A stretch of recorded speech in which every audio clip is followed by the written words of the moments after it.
हाल में एनडीए का जो गठबंधन हुआ, एक ऐसी पार्टी के साथ गठबंधन हुआ जिसका ट्रैक रिकॉर्ड है बिहार और उत्तर प्रदेश के युवाओं के ऊपर जानलेवा हमला करने का।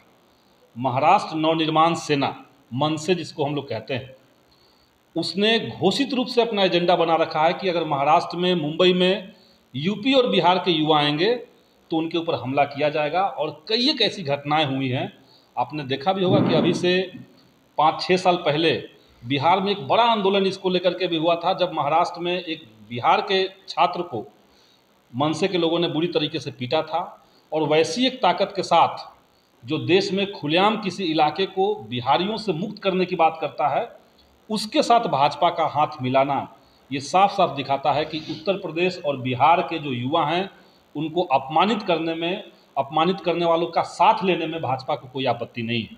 तो इसका एक तो विरोध हम लोग करते हैं। देश के सबसे प्रतिष्ठित विश्वविद्यालय जवाहरलाल नेहरू विश्वविद्यालय जेएनयू, जिसको लंबे समय से भाजपा ने बंद करवाने की कोशिश की, बदनाम करवाने की कोशिश की, वहाँ का छात्र संघ चुनाव हो रहा है। और एक पुराना रिकॉर्ड रहा है कि बिहार से निकले हुए छात्र नेता जेएनयू की छात्र राजनीति के माध्यम से न केवल जेएनयू की राजनीति को बल्कि समूचे देश की छात्र राजनीति को, युवा राजनीति को गति देने में रहे। और इस बार भी जेएनयू में जो वामपंथी पार्टियों की एकता बनी, एक एकजुटता बनी, तो उसका जो अध्यक्ष पद के प्रत्याशी हैं वो आइसा से, जो सीपीआईएमएल का स्टूडेंट विंग है, आइसा से हैं, और बिहार के गया जिला के रहने वाले एक दलित छात्र हैं धनंजय कुमार। और कल, बीते हुए कल में जेएनयू के अंदर एक ऐतिहासिक मशाल जुलूस का रैली निकाला गया। इन सब के पीछे का एक संदर्भ ये है कि जेएनयू के ऊपर ज़बरदस्त हमला है। और हम लोगों ने बार बार कहा है कि जेएनयू के ऊपर हमला मात्र किसी शिक्षण संस्थान के ऊपर हमला नहीं है, बल्कि देश के क्वालिटी एजुकेशन जहाँ पे हायर एजुकेशन में है, उसमें गरीबों की पहुँच होगी कि नहीं होगी, इस बात का एक सवाल है। क्योंकि भाजपा चाहती है कि जेएनयू बंद हो जाए, और सब लोगों को पता है कि आज हिंदुस्तान के अंदर ही नहीं बल्कि दुनिया के अंदर सबसे सस्ता विश्वविद्यालय के रूप में जेएनयू जाना जाता है, जहां 6 महीने का फीस आज भी 109 रुपये है। तो वैसे संस्थान को बर्बाद करने के लिए, बदनाम करने के लिए, गलत तरीके से वाइस चांसलर की नियुक्ति, उसके बाद वहाँ पे गलत तरीके से असिस्टेंट प्रोफेसर की लगातार नियुक्तियाँ हुई, छात्रों को आंदोलन करने से रोका गया, उनको बदनाम किया गया। और अभी हाल में जब लोकसभा चुनाव आने वाला है तो भाजपा के फंडिंग से एक ऐसी फिल्म बनाई जा रही है, आप लोगों ने फिल्म का शायद पोस्टर देखा होगा, जिसका नाम है जहांगीर नेशनल यूनिवर्सिटी, और उसमें जेएनयू का लोगो है, और उसमें दिखाया जा रहा है कि देश को कैसे निचोड़ रहा है जेएनयू।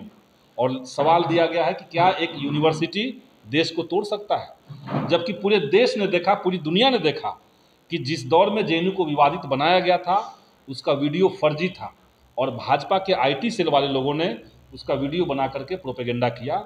इसके बावजूद इस यूनिवर्सिटी को लगातार टारगेट किया जा रहा है, उसकी फंडिंग रोक दी गई है।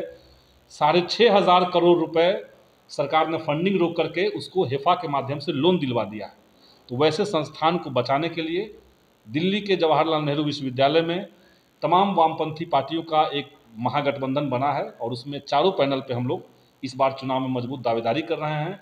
आज वहाँ प्रेसिडेंशियल डिबेट है, और 22 तारीख को वहाँ पे वोटिंग होगी, जिसमें लेफ्ट पैनल पूरी तरीके से जीतेगा। और भाजपा का, आरएसएस का जो छात्र संगठन है एबीवीपी, जो पिछले कई सालों से सिर्फ लड़ाई कर रहा है, वहाँ पे महिलाओं के ऊपर हमले हो रहे हैं, छात्रों को गाली गलौज की जा रही है, उसका वीडियो वायरल करवाया जा रहा है, उनकी वहाँ पे परास्त होगी, वो लोग वहाँ पे हारेंगे। ये दो मुद्दा हम लोग को आज प्रेस कॉन्फ्रेंस में। जेएनयू का छात्र संघ चुनाव बहुत लोकतांत्रिक तरीके से होता है, और वहाँ पे अलग अलग छात्र संगठनों को समय अलॉट किया जाता है कि आपको कब अपना जुलूस निकालना है। कल जेएनयू में जो मशाल जुलूस हुआ, जो यूट्यूब पे उसके वीडियोस वायरल हो रहे हैं, लोग देख रहे हैं, सोशल मीडिया में चल रहा है, उसमें साफ साफ दिख रहा है कि जेएनयू में 1500 वोट अगर कोई लाता है छात्र नेता, तो उसको वो चुनाव जीतता है। तो 1500 की कैपेसिटी तो कल मशाल जुलूस में खुद दिख रही है, और आम छात्र भी उसमें शामिल हैं। यानी जेएनयू ने एक क्लियर कट संदेश दे दिया है देश भर में कि भाजपा, आरएसएस और उनकी जो उच्च शिक्षा के अंदर साजिशें चल रही है, उसको जेएनयू के आम छात्र खारिज कर रहे हैं। और जेएनयू जो आज कहता है, कल देश वही कहता है। देखिए, इंडिया अलायंस का भी सीट शेयरिंग मेरे ख्याल से जल्द तय हो जाएगा, और आज भी बातचीत चल रही है। एक लेवल पे समझदारी बन गई है सभी पार्टियों की, और हमें नहीं लगता कि उसमें कोई विलंब है। महागठबंधन के अंदर जितनी, इंडिया अलायंस के अंदर जितनी पार्टियां हैं वो एकजुट रहेंगी।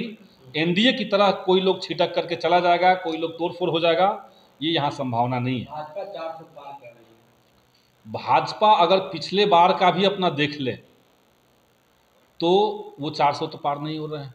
सीटें उनकी कहीं बढ़ती हुई दिख नहीं रही है, बल्कि तमाम राज्यों में उनकी सीटें घट रही है, ये साफ साफ भाजपा को भी दिखता है। तो उनको तो ईडी, सीबीआई और उसके माध्यम से जो खरबों रुपए का करप्शन सा पैसा इकट्ठा किया गया है, जो फिरौती वसूल की गई है, उसके माध्यम से अगर वो सांसद खरीदने का भी घोषणा अभी से कर दे तो जोर जार के 400 कह सकते हैं।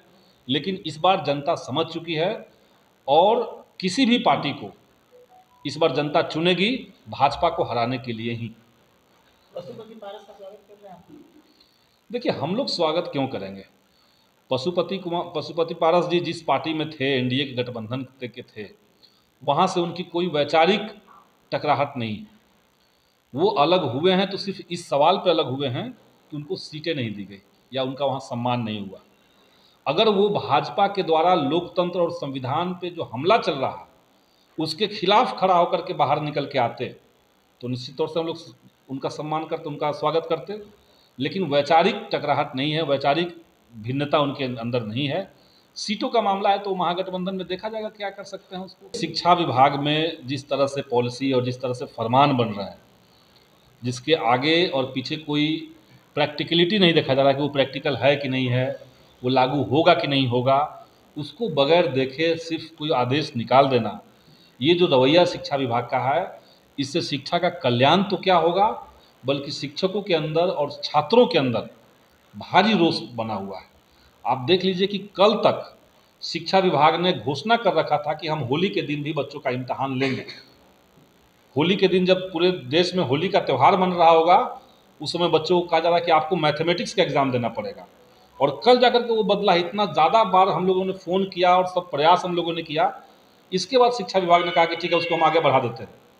तो यही रवैया अगर शिक्षा विभाग का रहेगा तो ये लोग बिहार में शिक्षा का कल्याण नहीं करेंगे बल्कि शिक्षा को हमेशा एक विवादास्पद विषय बना के रखेंगे।